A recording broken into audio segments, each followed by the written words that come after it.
Bienvenue dans une histoire que tu n'oublieras pas. Un mystère, un village et un enfant sans nom. Prépare-toi, ce qui suit pourrait bien te hanter longtemps. Un matin brumeux, dans un petit village perdu, un enfant est apparu. Personne ne sait d'où il vient. Il ne parle pas, il ne sourit pas. Et depuis qu'il est là, des choses étranges se produisent. Le vent soufflait doucement entre les maisons de pierre du village de Saint-Marais. Le silence régnait, étrange, presque trop parfait. Seul le cliquetis irrégulier d'une enseigne de taverne trahissait la présence du vent. Au centre de la place, il était là. L'enfant, il ne bougeait pas. Il fixait le vide, les pieds nus posés sur les pavés froids. Il ne tremblait pas. Même le brouillard semblait l'éviter, tournant autour de lui sans jamais le toucher. Les premiers villageois l'aperçurent à travers leurs fenêtres. Personne ne l'a vu arriver. Aucune trace de pas, aucune charrette, aucune voix, juste lui. La vieille Mireille s'approcha la première. « Tu es perdu, mon petit ?» demanda-t-elle d'une voix douce. Pas de réponse. Elle s'agenouilla, posa une main sur son épaule et recula aussitôt, les yeux écarquillés. Sa peau était glacée, pas froide, glacée comme s'il venait de sortir d'un cercueil. Et alors, il tourna lentement la tête vers elle. Son regard était vide, pas triste, pas effrayé, juste vide. Dans sa paume, un symbole étrange, gravé, comme brûlé dans la chair. À cet instant, sans raison, toutes les horloges du village s'arrêtèrent. Et le silence devint lourd, trop lourd. Quelque chose venait de commencer. Depuis ce matin-là, plus rien ne fut tout à fait normal à Saint-Marais. Les villageois, d'abord intrigués, devinrent nerveux. Certains disaient que l'enfant portait malheur.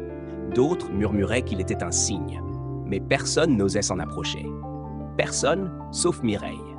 Elle l'avait ramené chez elle, installé sur un vieux lit près de la cheminée. Il ne disait toujours rien. Il ne pleurait pas, il ne mangeait presque pas.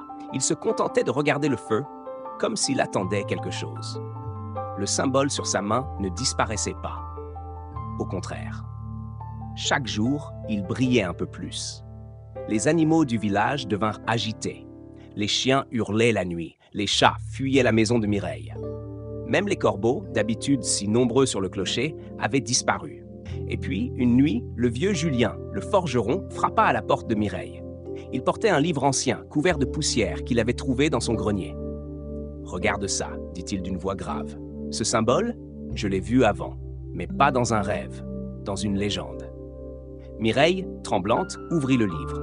Et là, au centre d'une page jaunie par le temps, le même symbole brillait à l'encre noire, accompagné d'un mot, « Omen ». Mireille ne disait rien. Ses doigts tremblaient toujours sur le bord du livre, comme si le simple fait de le toucher pouvait la brûler. Julien restait debout, les bras croisés, le regard sombre. « Tu te souviens de cette histoire ?»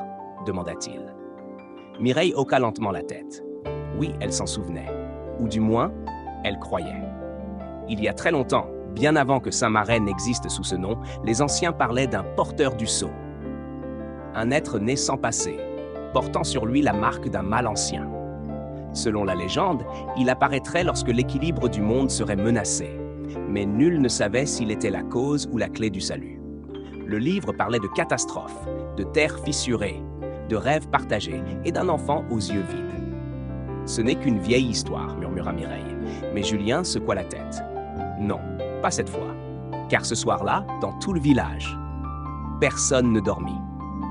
Les lampes restèrent allumées, les volets fermés, et dans la pièce, l'enfant dormait enfin. Mais il souriait dans son sommeil, et sur sa main, le symbole pulsait doucement, comme un cœur qui bat. Le lendemain, Saint-Marais se réveilla sous un ciel étrange. Ni bleu, ni gris, mais teinté de cuivre, comme si l'air lui-même hésitait entre l'aube et la fin. L'enfant se leva sans un mot.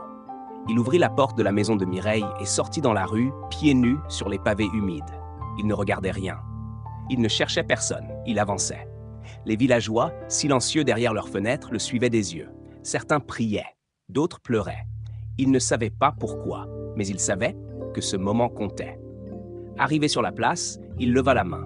Le symbole brillait comme un soleil noir. La terre vibra doucement, l'air devint plus dense. Et tous, dans un même souffle, sentirent que quelque chose se décidait. Et puis, le calme. Le ciel reprit sa couleur.